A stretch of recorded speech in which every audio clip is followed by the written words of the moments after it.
Hello class. For today, I'm gonna go more deeply and explain about the cardiovascular and respiratory responses to different modes of exercise.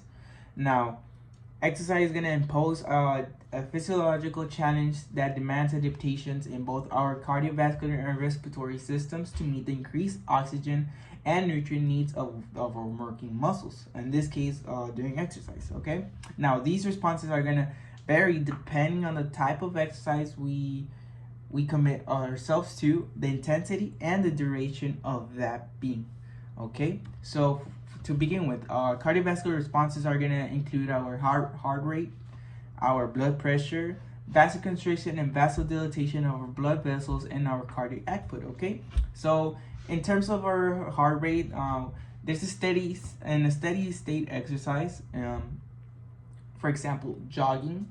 Now our heart rate is going to increase gradually to the steady level proportional to the exercise intensity. Now our heart rate is going to be proportional to the activity, in this case jogging, and the more we do, the more we increase the intensity, the more it's going to spike up. Okay, so in the terms of high intensity exercise like sprinting or running, our heart rate is going to rise rapidly and reach near maximal levels of our heart rate, and depending on the anaerobic contribution. Okay, now in the terms of resistance training, the type of exercise that we can talk about is weightlifting. Now our heart rate is going to spike during each contraction phase due to the increased interthoracic pressure, but not sustain high levels as in an aerobic exercise. Okay, now in terms of blood pressure, of course it will increase or decrease depending on the type of exercise we endure. So our systolic blood pressure will increase with exercise intensity due to greater cardiac output.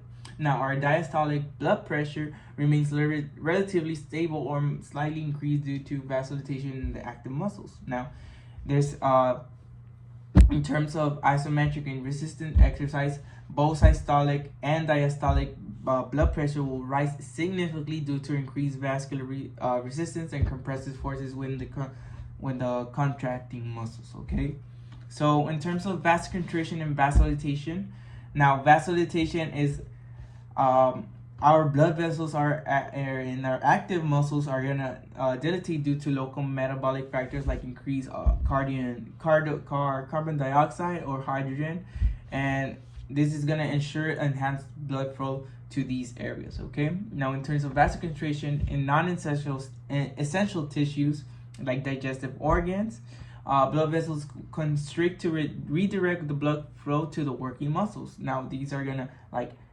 decrease in size, so the blood will redirect to our working muscles, blood vessels. Okay, now in terms of cardiac output, now our cardiac output basically relies on our heart rate multiplied our stroke volume.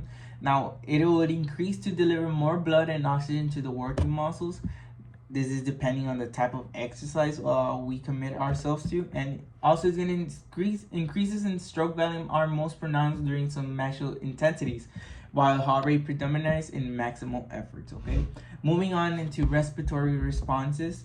So we're going to talk about our ventilation rate, gas transport, and gas exchange, which usually happens we're doing in our lungs. Okay, so ventilation rate. What's ventilation rate? So basically during exercise, our ventilation increases in proportion to exercise intensity to meet oxygen demands and eliminate carbon dioxide. Okay, now during light to moderate exercise, the increase is linear with the oxygen consumption, what we call VO2.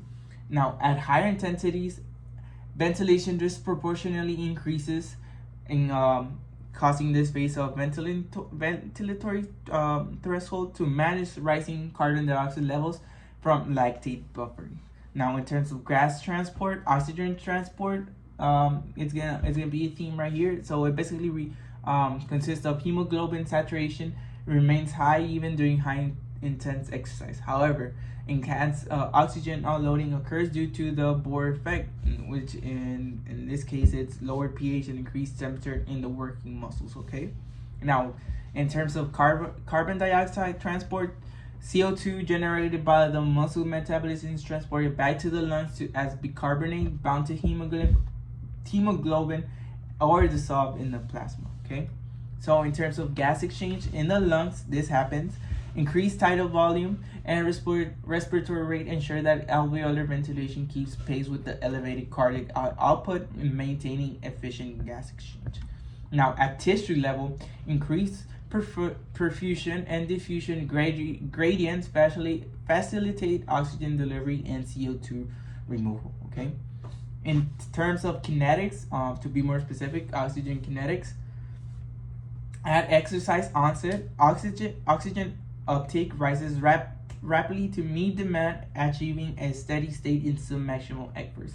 Now, during high intensity exercise, oxygen deficit and reliance on anaerobic metabolism increase until oxygen depth is repaid post exercise. More clear example is going to be EPOC, which is excess post exercise oxygen consumption. Now, there's a lot of types of training, motive specific responses our body is going to respond to, like aerobic exercises like running, cycling.